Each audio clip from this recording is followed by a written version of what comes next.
C'est une aide vitale, peut-être même existentielle pour l'Ukraine. La Chambre s'apprête à voter ce samedi le financement d'un programme d'armement pour Kiev. Artillerie, défense aérienne, soutien logistique, en tout près de 61 milliards de dollars, dont 48 directement alloués en matériel militaire. L'enveloppe est voulue par la Maison-Blanche, mais depuis 8 mois, elle est devenue un enjeu électoral et un moyen de pression pour certains républicains.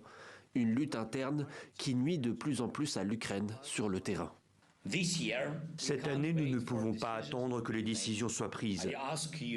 Je vous demande de prendre en considération dans les meilleurs délais notre demande.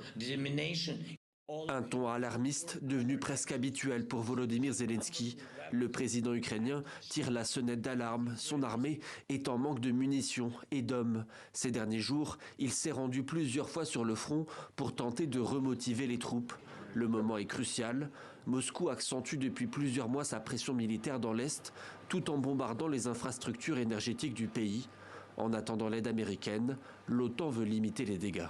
Les ministres de la Défense des pays de l'OTAN se sont mis d'accord pour intensifier leur soutien militaire, notamment en renforçant la défense aérienne. L'OTAN a vérifié les capacités existantes au sein de l'Alliance et il y a des systèmes qui peuvent être rendus disponibles pour l'Ukraine. Des systèmes disponibles, mais dont le nombre reste insuffisant d'après Kiev.